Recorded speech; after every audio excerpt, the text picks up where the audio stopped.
everyone, and welcome to the Home Center's Wednesday night service. I'm Reverend Connie Walker, and this evening I'd like to open with a quote from H.O.M.E. His teachings appear in a book called The Eternal Dreamer. And he says, as a human soul, a divine spark of God, you are the eternal dreamer. You are the creator of your worlds. And this evening, Reverend Deborah and I will be addressing the idea of being creators and creators of our world. Now I'd like to invite Dick Walker up to give us the opening prayer. Okay. Good evening. This is Wednesday night service. I have our opening prayer from our minister of prayer, Reverend Joe Pinecoffer. Now, more than ever, is the time to say that the right action is happening to us in our life, right now, regardless of what appears to be happening in the outer world. We know this to be true. We bless our world with love, the emotion of God, and your energy of love will bring the energy of freedom to you and your family and your friends, this world and the entire universe. Offer your hand in peace, and thoughts of separation will dissolve.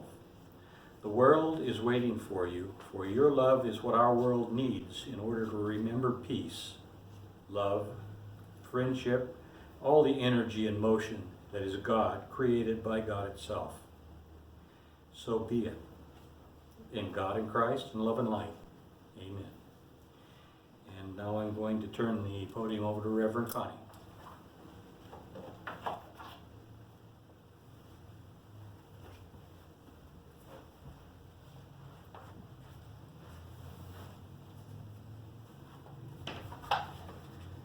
I'd like to introduce our speaker this evening, Deborah Day. She's an associated minister here at the Home Center and a practitioner of tarot cards.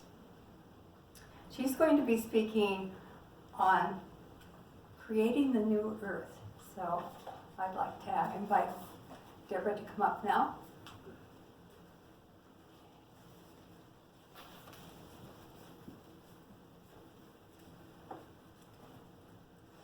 Good evening and welcome to the Wednesday night service here at Home Center. Reverend Connie and I had discussed this topic of creating the new earth, and I wanted to harmonize with what she was already doing. So I started into it and went, that's kind of a big topic. That's kind of a lot of ground to cover. But I think we can tell that the earth is definitely going through a time of change and huge changes, cycles upon cycles. Just in our own lives, we're now living so differently than we were a year ago because of the pandemic, and our public and private lifestyles have completely changed, and probably are not going to go back, as we were talking about earlier, not going to go back to what we used to call normal. We don't even know how long it's going to last. And this has been a worldwide. It's not just here in the U.S., it's everywhere. And throughout the earth, people are being displaced. There are refugees because of wars and earth events. And people across the world are protesting and out in the streets and demanding changes and want ending of discrimination of all kind. And asking their corrupt and greedy leaders to leave. And the earth herself, at the same time, is in upheaval and very related to what's going on with human beings. We have fires and floods and earthquakes and melting ice. It's all happening at once. And last week, Reverend Kendra talked about our COVID experience being something like being in a coma, that we are removed from the world that we've known. And it's kind of like a woman who was, as a teenager, went into a coma, was in a coma for 20 years. When she came out, she thought she was still a teenager, but the world was totally different.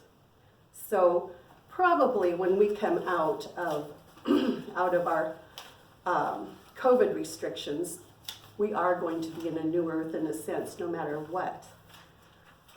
There are many cycles of earth changes, and we know that we're in the age of Pisces, the very end of Pisces coming into Aquarius, or we already are in Aquarius. Nobody quite knows for sure, but that's an astrological cycle of about 2,000 years. The Mayans left us their record of their cycles, which were, that was a 26,000 year cycle that ended in 2012 that they wanted us to know about. And the ancients, the Hindus, the Egyptians all have stories of many, many cycles. Some of them are thousands, some of them are tens of thousands, hundreds of thousands. But many of them seem to be culminating right now. And probably the overall most descriptive is the Hindu yugas. They usually begin, they're in a circle form, and at the top, a golden age. And the golden age is where everything is great, people are in harmony with the gods, life is flourishing, there's invention, there's beautiful gardens, and a very wonderful time. But yet, because we're on Earth School, and people come here to learn to bring that love and light into density. And so we begin to decline through the silver, the bronze, and then the iron age, which is where we are now, the Kali Yuga, or the end of the Kali Yuga, a very dark time. And so we're just barely coming through that. And the thing about when it becomes very dark is that people do again begin to seek. So we are evolving into that. Floyd Red Crow Westerman is a Dakota Sioux musician and activist, and he said, time evolves and comes to a place where it renews again. There is first a purification time, and we are getting very close to this time now. Everything is coming to a time where prophecy and man's inability to live on earth in a spiritual way will come to a crossroad of great problems. If you are not spiritually connected to the earth and understand the spiritual reality of how to live on earth, it's likely you will not make it. But again, you're going to be seeking. As Abraham Hicks, who is Esther Hicks, Abraham teacher, one of our leading teachers now, talks about the contrast of the earth. And by looking at what you don't want, you become aware of it, you start to focus on what you do want. You start to seek the light. And so we're really blessed at this time. If you're watching this on YouTube we have access to all kinds of wonderful teachers. And one of my favorites is Eckhart Tolle, who talks a lot about this time.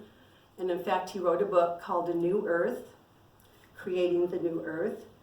He talks about the evolution of the earth going at a very slow pace for eons of time, but then there will be sudden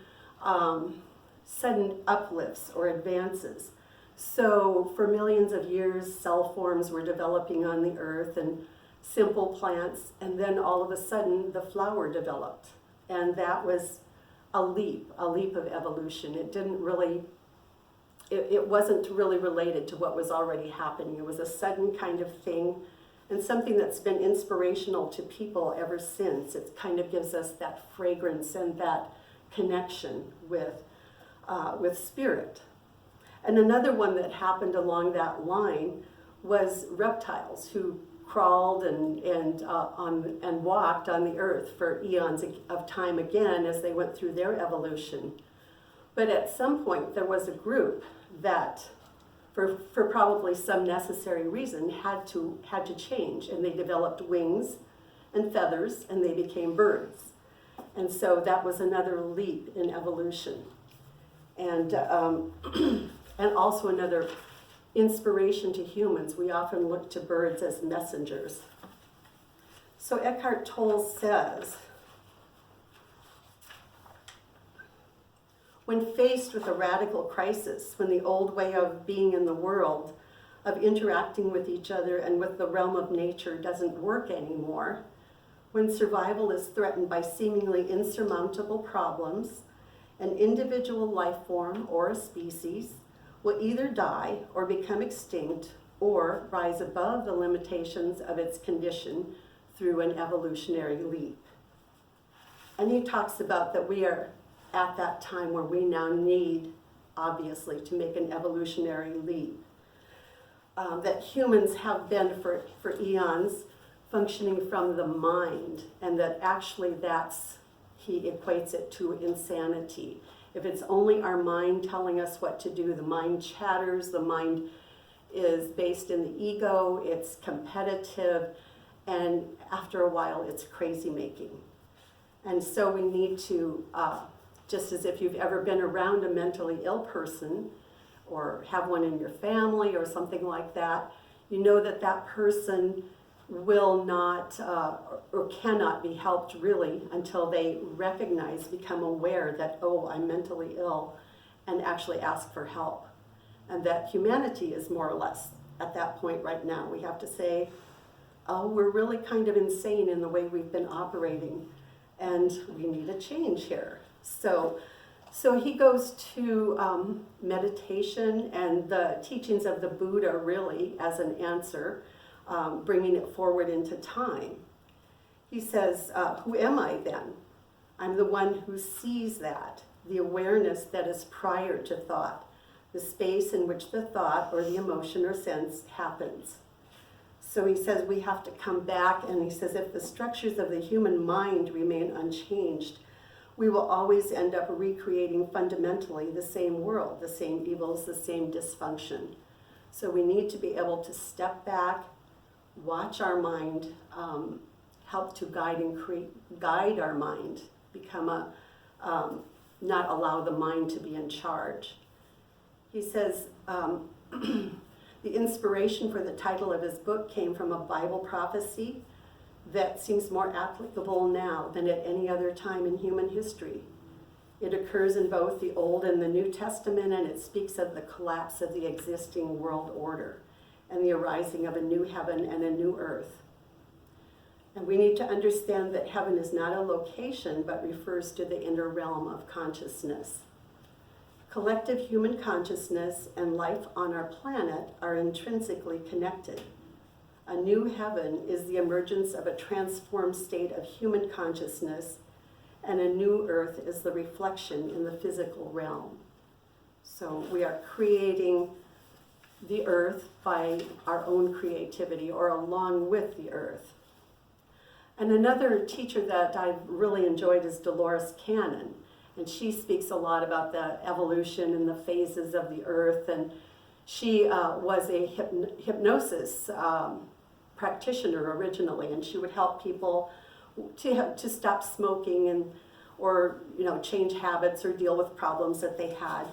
And as she worked with thousands of people over time, it got to be that they were talking about other things. They were talking about maybe their smoking problem was rooted in a past life. Some of them started talking about future lives and other worlds and other beings and other civilizations and just a much broader world. So from that, also she talks about the Earth, the development of a planet having a council assigned to oversee it. So as it develops, and so the council comes from throughout the universe and suits that particular planet and sends in teachers at various times. But the Earth is a planet of free choice, so they can't tell us what to do. They can bring us things like corn to grow or, invention of the airplane or whatever. Well, somehow humans in our brightness were able to invent the atom bomb in 1945. Well, in 1945 it was used. And that was a wake-up call where they felt they really did need to do some interference, but they really couldn't because it was a free will planet. But the misuse, we weren't mature enough really to use that energy correctly, and to use it destructively could destroy our planet, and not just this planet, but that would have repercussions to other planets and throughout the universe. So What they did was send in waves of people who actually had not incarnated on Earth before, but were light givers, and that has been happening ever since World War II in waves of people that are increasingly light bearers and teachers among us. And she says that the people on Earth have been caught in the cycle of reincarnation on the wheel of karma for hundreds and hundreds of lives. We are supposed to be evolving, but we are not. This was the main reason that Jesus and the other great prophets came to Earth, to teach people how to get off the wheel of karma and to help humanity to evolve. But we are still making the same mistakes over and over. So it's time for a leap, time for a new evolution. And so we're talking about the new Earth, and when she was working with one of her clients, she asked, what about the new Earth? And the person said, as we were talking about earlier, I see layers. It's layers and layers and layers and layers, like onion layers. And you can see through them, and you can pick any layer you want, and the further out, the lighter it is. And the very dense, that's the one that is closer inward. And Dolores asked, are there really two Earths, the old Earth and the new Earth? Because that's been one of the theories, that the Earth body would completely separate. She says it separates in the sense that this one is so light, it moves away, and everything that's on it is just so light. It's floating and it's easy. It's a whole different concept. And then she talks about we can choose to move back and forth. You keep choosing, and when you choose light, you go the way of the light. You keep moving in that direction. You choose heavy thoughts and you choose heavy emotions, and then you will go in that direction. And that people can go back and forth. It doesn't have to be a sudden thing, and it would probably be too shocking to us. But that we have that. We are moving among these things, and it's within us to make that choice, that creative choice. And she asked, they say this is the first time this has happened in the history of the universe, that an entire planet is going to move into a different dimension. It's very beautiful. This is different, was the answer. Civilizations have done it before, and individual people have, but never a whole planet. And she says this is because the planet, the Earth Mother, is participating. She is a being also. And she wants to do this, and so she's created all these layers. And these are layers that she is working through as well. So these are choices she's making. She's doing the same thing that we are. And it says you may take 2 steps this way and take a step back and then think, oh, I don't like the feeling, let's go this way. That's the layers, and that's why it's gradual. And the more aware you are with it, the more fun you can have with it, because you can move with consciousness. So we have also an enormous amount of scientific evidence from some of our wonderful teachers that we can access again by just going to the internet. I think you've probably heard of Masaru Emoto, who did extensive experiments with water and emotions projected toward water, and if they were negative emotions, the pictures would be chaotic, and if they were emotions of love and caring, the water cells would be beautiful and coherent. And Dr. Joe Dispenza is another person studying the effects of meditation on brain waves. Lynn McTaggart has done extensive experiments on intention and how groups meditating together can heal. They can heal other people, they can heal parts of the earth, they can heal situations like lowering the amount of crime in an area. And the HeartMath Institute is another very interesting group that studies individual magnetic fields, which is supposed to be an important part of Aquarian energy. It interacts with the Earth's magnetic fields, and it says the connection of our own magnetic field to that of the Earth is very specific. The Earth has a natural pulse of 7.83 hertz, known as the Schumann resonance, and this is exactly the frequency of the human alpha waves, where we feel a sense of well-being, relaxation, and creativity. So our creativity between us and the Earth is very, very interconnected. And I would just encourage you to go and look at some of these many wonderful teachers who are bringing us new thoughts, new ways of growing and working with our earth. And just in closing, I wanted to share a few words from One World Meditations, and they do global peace meditations. And it says, there is no separation between your healing and the healing of the planet. All are one. All that is needed is the desire of your heart to bless the life of the earth. So, I thank you very much. That was a lot of ground to cover, and I partly did it, a little bit. So I would like to next introduce Reverend Connie, who's going to come and talk about the human creator.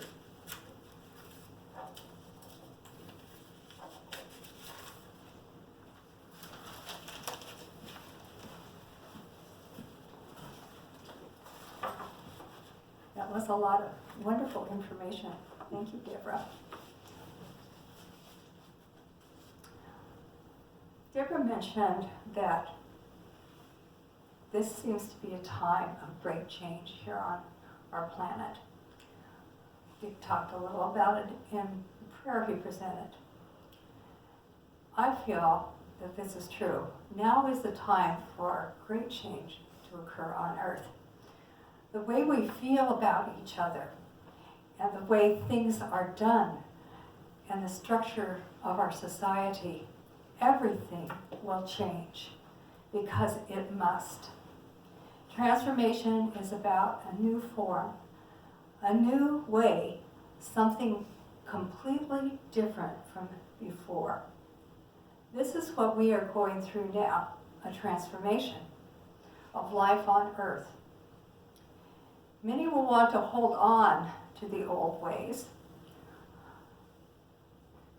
but we have been through too much at this point. Too much is changing in our world, which is another point that Reverend Deborah brought out. The only way forward is with love. This journey, this current incarnation we are all experiencing now is very challenging. It's coming to a closing part of our evolution that we've been going through for at least the last 2,000 years, if not longer. Our human education system has not prepared us for this transition. It's geared towards teaching us about the material world. It's about learning about having family. It's about having a job. It's about earning money. It's about having material things. It's very ego-oriented.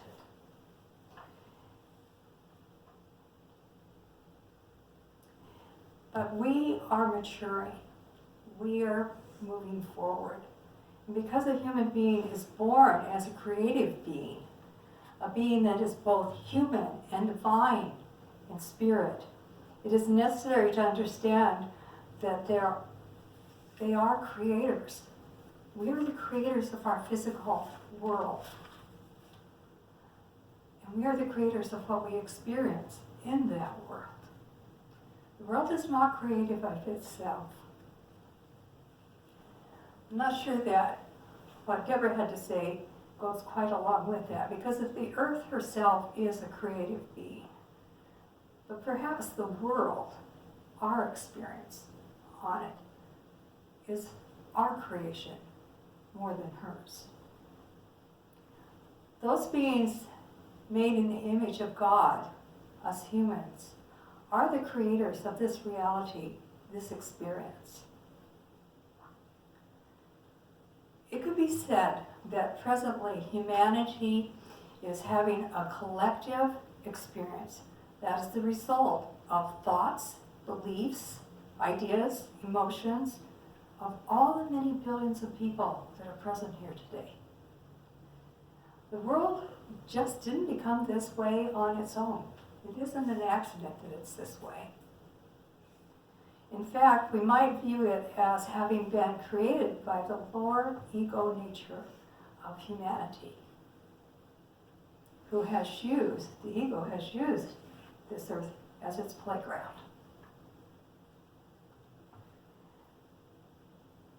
A place where all their fears, their limiting ideas, their beliefs have manifested for them to see. We're starting to see that out there. All these things that have been hidden are now coming to the fore. Things that we hid under the carpet, we didn't want to know about, are coming forth in our own lives and in our outer world. Why does humanity need to see this? Because most humanity is unaware of their fears, limiting beliefs, and resentments. Each person presents a social face to those in the outer world. But behind that mask, and I use that word on purpose, lies a seething cauldron of fears, angers, resentments, and repressed thoughts and ideas, and other controlled aspects of their selves. In thinking about this idea, what came to my mind was, where would we focus on another person that has a mask on? We would focus on their eyes. What do we call the eyes? The window of the soul. And yet, how many people will look you in the eye? They want to turn away. They want to look down these days by wearing that mask, that controlling thing.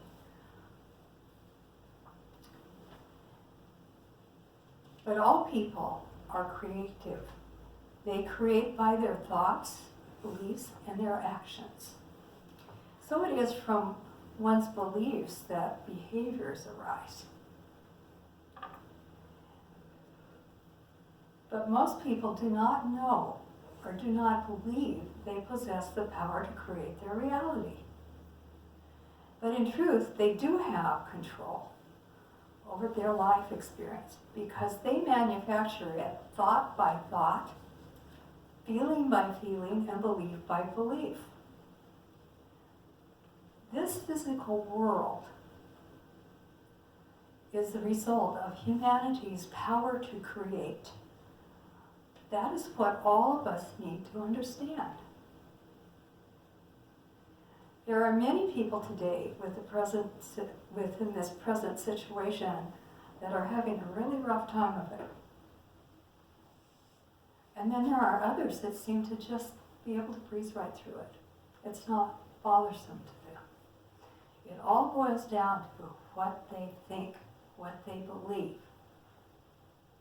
And there are some people that are taking actions that we see that are not so good, and others that are taking loving and kindly actions.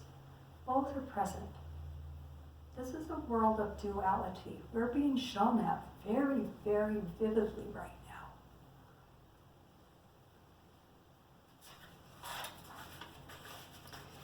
If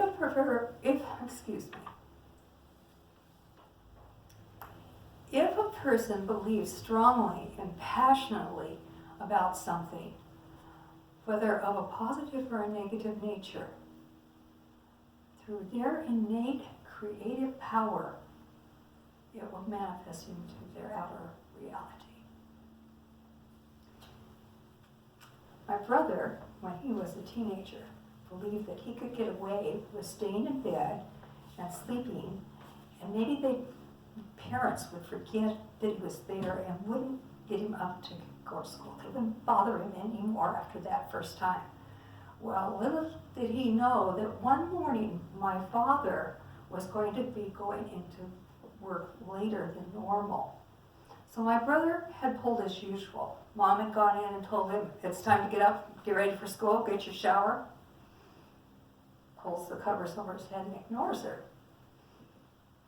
My dad goes in, pulls not only the bedding off of him, but takes the mattress down the hall and shoves him in the shower on cold. He got an ending to his reality, a little shock that woke him up. Maybe that's what's happening to us. Maybe we're getting a little shock to wake us up right now. being a person who is aware of the creative power of my thoughts, I watch them. I become a watcher at times. I'm not always 100% good at this, but it's something that we should all practice. And I know for a fact I am a creator of my reality. What has been harder for me to really take in is how could I have participated in creating this present collective experience of the outer world? I can't possibly be a part of this chaos, this stuff that's going on out there. But in thinking about it, I came to understand that our true nature of being an individual creator is only part of the truth. We also collectively create our physical world.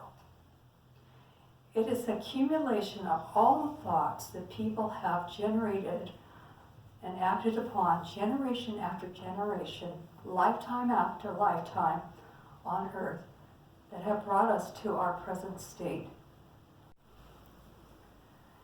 But as creators, we have come to a collective point in our grand game of life.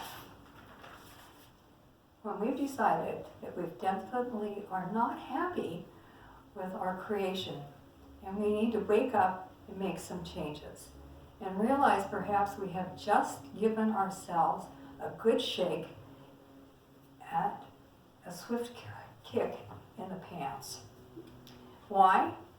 To get us going in a new direction.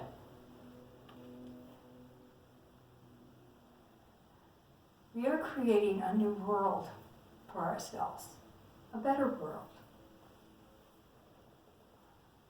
A world that we can explore and experience this time as a world based on love, peace, and freedom.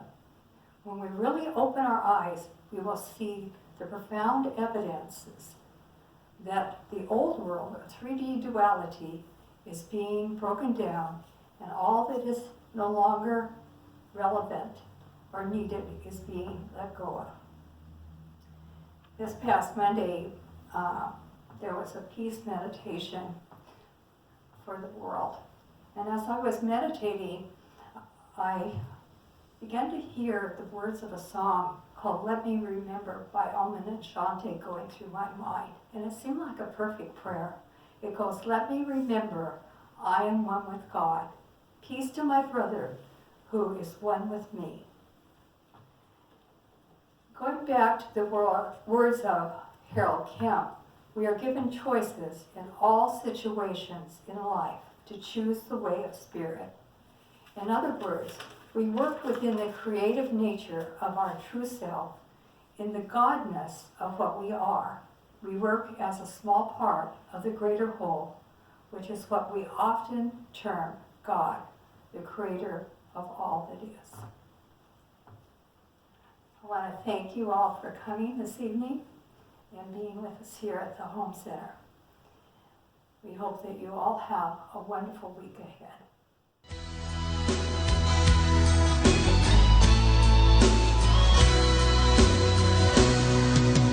Arms around the world, around each other.